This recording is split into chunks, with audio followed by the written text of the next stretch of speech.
I was just like, what? I was like, eh? I was like, what is this? I was like, what is this? I was like, cheat, huh? What is this? No, how much do you actually like me? Yeah, what would you do?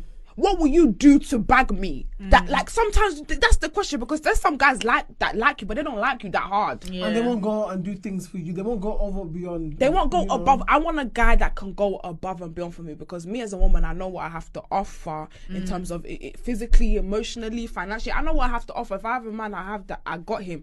But for me, it's like I know what I have to offer. How far are you willing to go to get?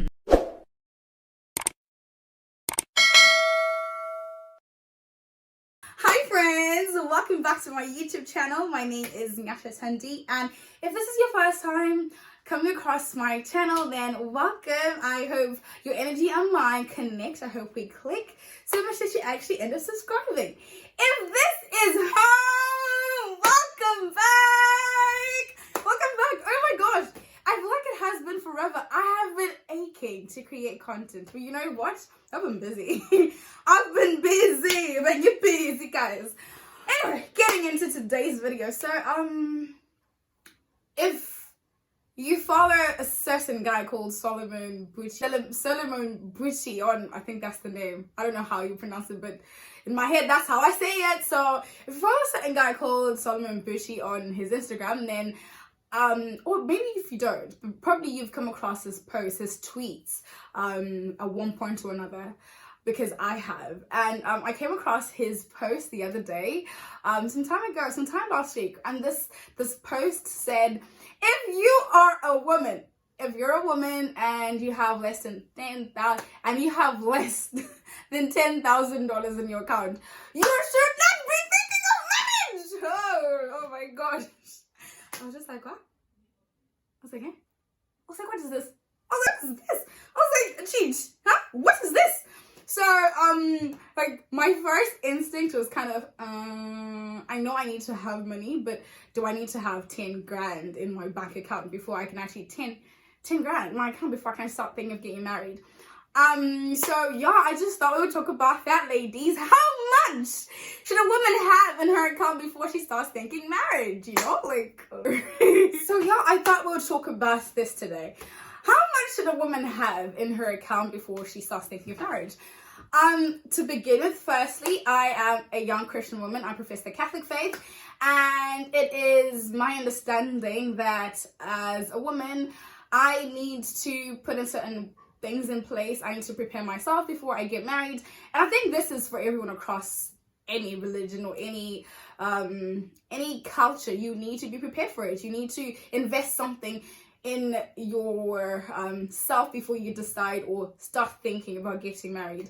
And while this is true, while this rings true, I don't think we need to put a certain figure to it. Like, you don't need to, because what happens if I have a guy who earns $200 and I earn $600, and then this guy is telling us, oh, you need to have 10K before you start thinking of getting married.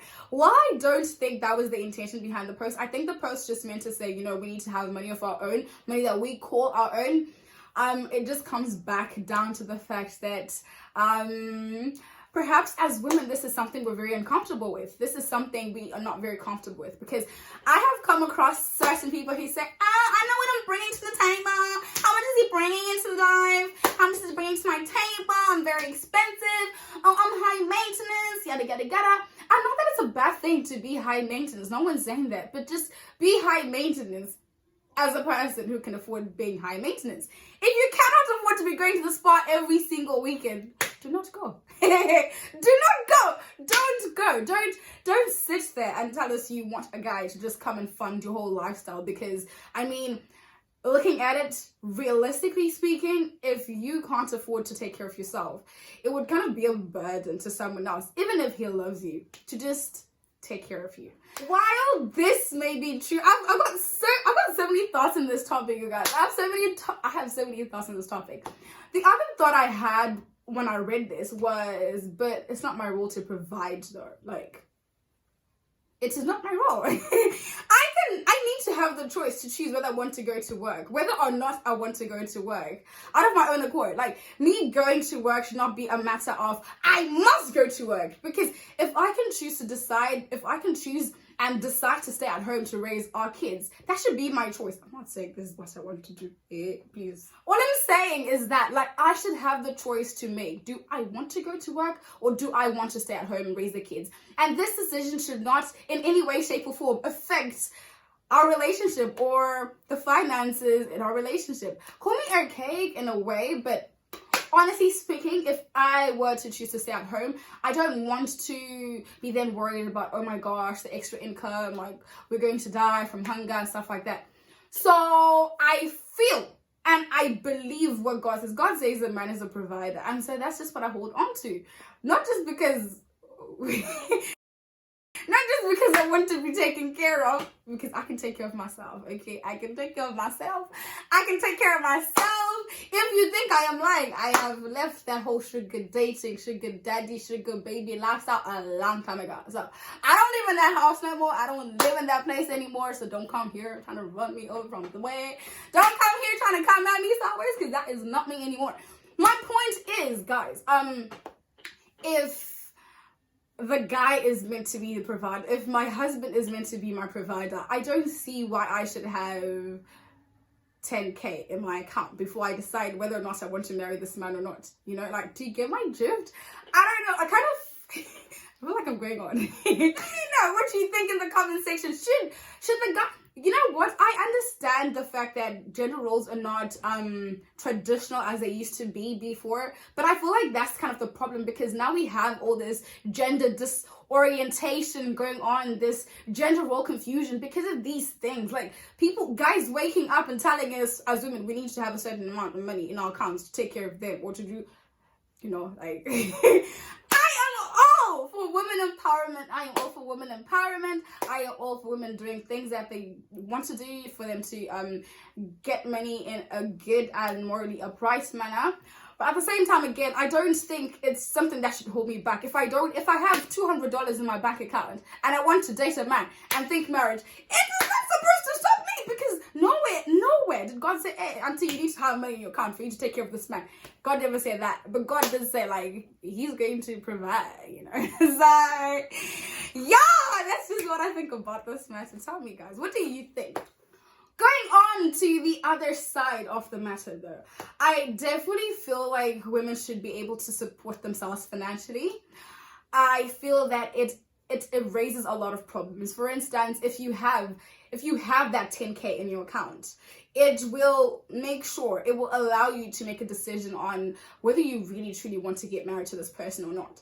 If you're going to get married to this person, then you rest assured it's not for the money, because you already have your own money. I'm not saying 10k will keep you alive for 10 years. No, it won't even keep you alive for a whole year. It won't. But my point is, it will allow you to have a certain type of freedom in your relationship to say, you know what, I gotta go. Like, girls got to go. I gotta go because brother man ain't really doing this right, and I feel he's leading me to hell. So I'm gonna ship out. You know, that's why you need that amount of money to just kind of give you security in yourself to say, you know what, I don't need this man to take care of me. I'm not with this man because I want him to take care of me. In addition to that, obviously, if you have your own money, if you have 10k in your account, it means you have a way of making money. As a result, I don't know if you know this, but finances are one of the leading causes in divorce. You know, like, if your finances are in disarray, I beg, please don't even be thinking of getting married, because marriage exposes your issues. Marriage exposes your, look at me talking like I'm married, but anyway, marriage exposes your faults. It exposes your inadequacies. It exposes your wounds. It exposes every bad thing. Everything just rises to the top, because there you are with this person who can see everything you're doing, and they're not saying it from like in your shoes, but they're saying how you do things, and though it might be normal to you, it actually probably isn't normal to every other person. So marriage really has a way of expressing your flaws. It magnifies them. They seem like these really magnanimous faults, when in your head you like really some like small things. So I think that's the thing we need to talk about. Like, if your finances are in disarray as a young single woman, don't expect marriage to just kind of come in and save the day. Don't expect a rich man to come and sweep you off your feet and say, auntie, I've got to marry you, so let's go, because you will literally wipe his bank account dry. And I think that's the issue, because most times women are saying, oh no, I want a rich guy to marry me. I don't date broke guys. I only date guys who drive cars like this and this. You're your own car. When last did you take it for servicing? When? Hey, you're your own car. If you even have a car. Yeah? If you even have a car. You're in a bus. You want a man with a car. You won't talk to a guy who does not have a car just because you feel he's beneath you, you know. This is getting too personal. I know, it's sitting home, I know. But my point is, I think at the end of the day, you just kind of need to remember that, you know, like, money marries money also. If you have money in your account, you can find someone with money, you know. As you go up, you find the people who are there. Spiritually, if you are just starting off in your faith, you will generally mix with people who are starting off in your faith. As you grow in your faith, you find more people who are growing and who are also growing in their faith.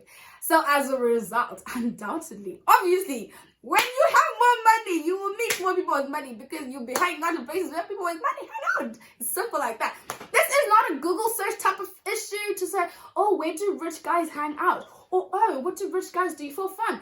No, this is a matter of fixing your own finances and then getting your life together. And then after that is, wait a minute. If you have not watched the Smart Money Woman on Netflix, it's something you need to watch. It's a short series. It's based on a book called The Smart Money Woman, and it starts off with this girl in debt, but then by the time that series ends, she kind of has her finances together and she's dating this really rich or successful, financially successful guy. So my point is, you mix with those of your caliber. Iron sharpens iron. You cannot expect to be spending all your money on useless things and then want to expect yourself to miraculously bump into this investor type of person. Like, hey, and what is your problem? Needless to say, get your finances in order, okay? If you don't know where to start off, if you don't know what a budget is, I have created a whole playlist on that. I've created some videos before, so you can go check those out.